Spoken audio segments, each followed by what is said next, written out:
Otep, cher Kamit, je vais partager avec vous comme ça un peu de mon expérience que j'ai eue il y a cela quelques jours durant mon séjour en Asie, plus précisément en Thaïlande.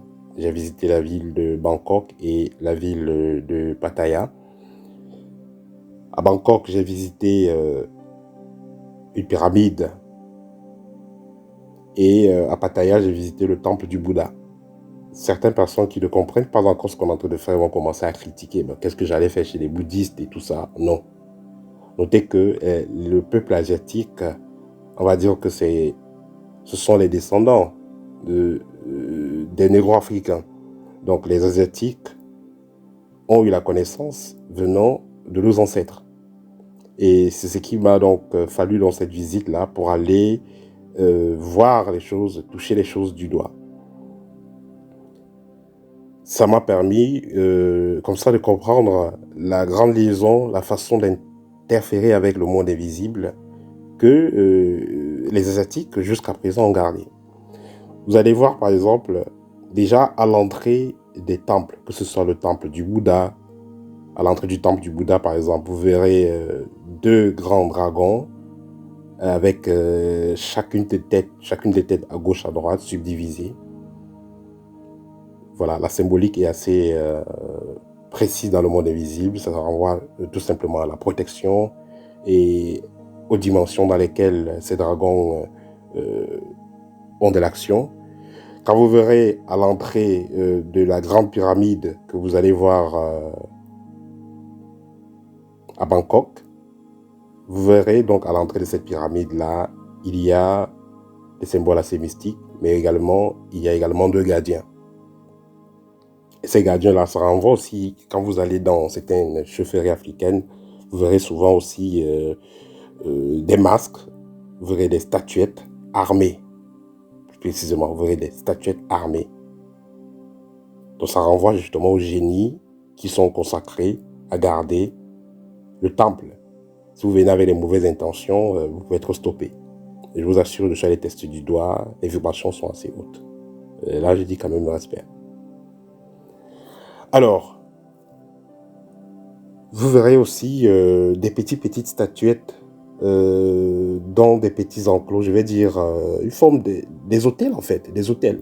Parce que même chez nous en Afrique, il y a des petits hôtels, hein, il y a des petits monuments de terre, là, des petits masses de terre, là, on appelle souvent ça la maison des ancêtres, mais il y a également des petits hôtels que les gens fabriquent.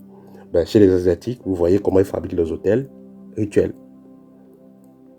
Vous voyez donc les différentes images là.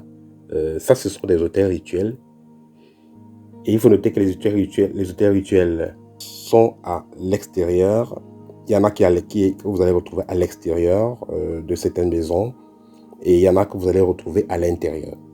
Les hôtels rituels que vous retrouvez à l'extérieur, ça sera donc des endroits consacrés à faire des libations, à faire brûler de l'encens, déposer de l'eau. Ils vont brûler de l'encens, déposer de l'eau, faire des libations et autres, faire des petites offrandes dans le but de protéger la maison et dans le but d'éviter comme ça que les mauvaises entités puissent perturber ceux qui habitent dans la maison.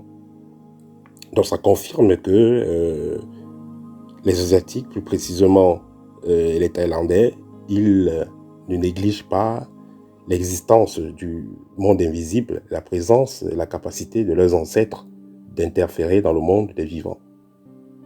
Vous allez voir dans certaines personnes, avant de sortir de chez eux, faire des libations ou parler pendant quelques minutes, faire des signes et tout ça, ou allumer de l'encens devant la statuette qui est à l'entrée de la maison. Ou alors l'hôtel rituel, ou cette mini cage là que vous voyez, ils n'hésiteront pas à faire des libations ou faire des minutes de silence et tout avant de partir. Vous allez donc constater dans des carrefours et à l'entrée des maisons, également à l'intérieur des maisons, que ce soit aussi des hôtels, des boutiques. Vous verrez, il y a cet espace-là, il y a ce petit sanctuaire-là, ce mini sanctuaire-là, cet hôtel rituel-là, qui est là pour apporter l'énergie positive,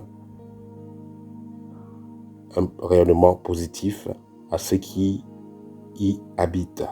Il faut noter donc que les statuettes que vous allez retrouver, soit les statuettes individuelles, soit les statuettes que vous allez retrouver dans des hôtels, hein, ces petits hôtels rituels-là, auront donc pour but d'apporter une certaine sérénité à ceux qui habitent dans l'environnement, vont apporter une certaine sérénité aussi au quartier.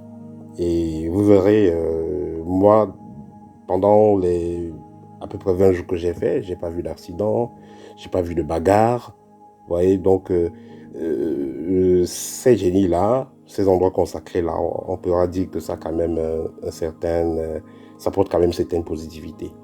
Et vous allez voir cela, que ce soit dans certains pays d'Afrique de l'Ouest ou d'ailleurs, vous allez voir des cartes, des carrefours, vous allez voir des monuments, vous allez voir des objets sacrés exposés au public ayant pour but d'apporter cette énergie positive.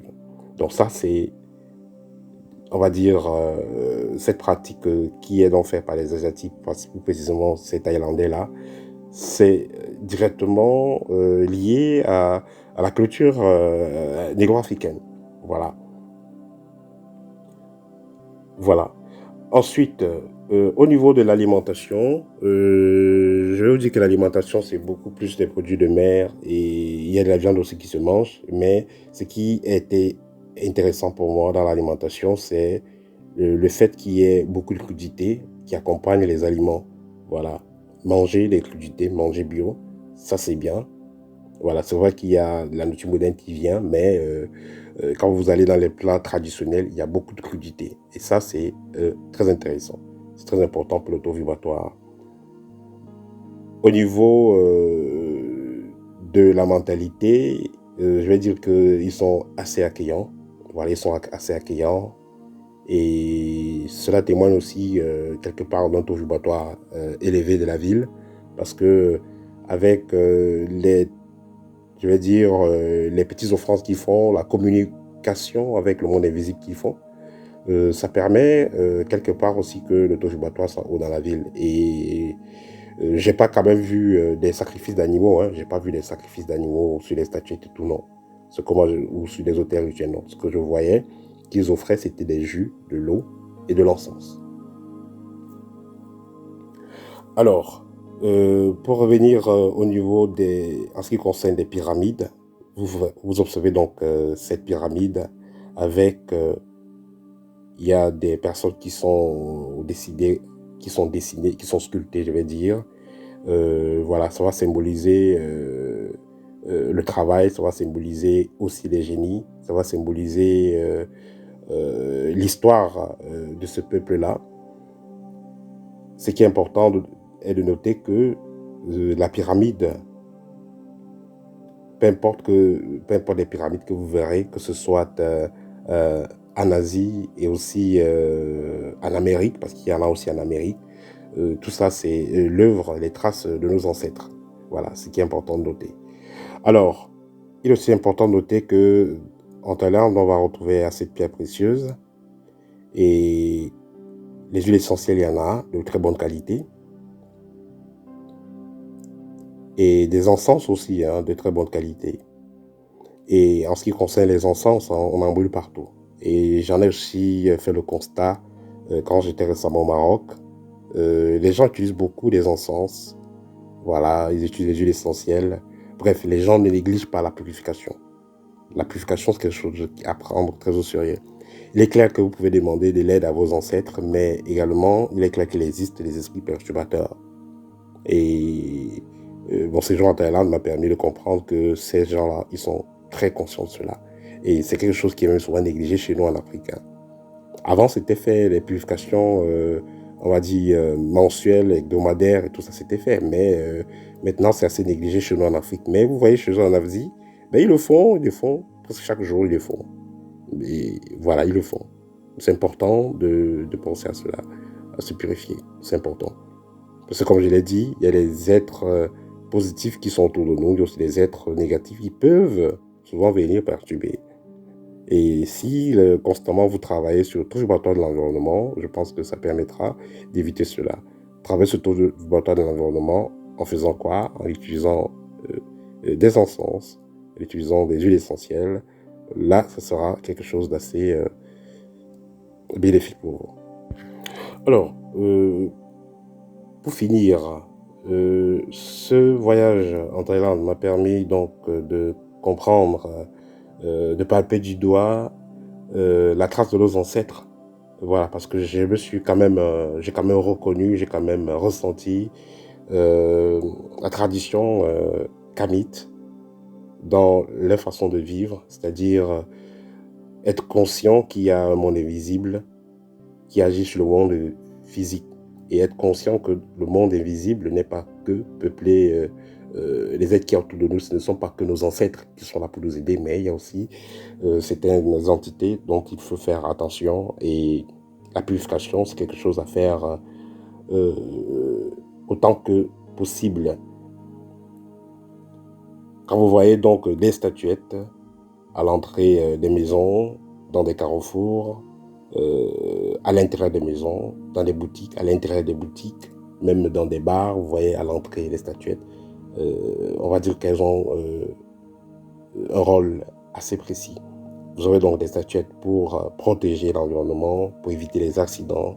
Vous aurez des statuettes qu'on a travaillées, chargées pour qu'il y ait la paix dans l'environnement. Voilà, un peu comme on voit par exemple dans certains pays africains comme au Bénin, par exemple dans certains quartiers, les statuettes qui sont mis pour faire en sorte, pour éviter l'infidélité par exemple de certaines femmes et ainsi de suite, pour éviter les accidents. Donc ça c'est pareil en fait. Voilà. Donc c'était le petit partage que je voulais faire avec vous aujourd'hui. Ceux qui auront la possibilité de voyager, allez visiter aussi l'Asie et ça vous fera du bien. Je vous dis toujours en tant que kamite, tout endroit où vous désirez d'aller, tout endroit que vous désirez de visiter, c'est chez vous. Voilà. Au TEP, cher kamite.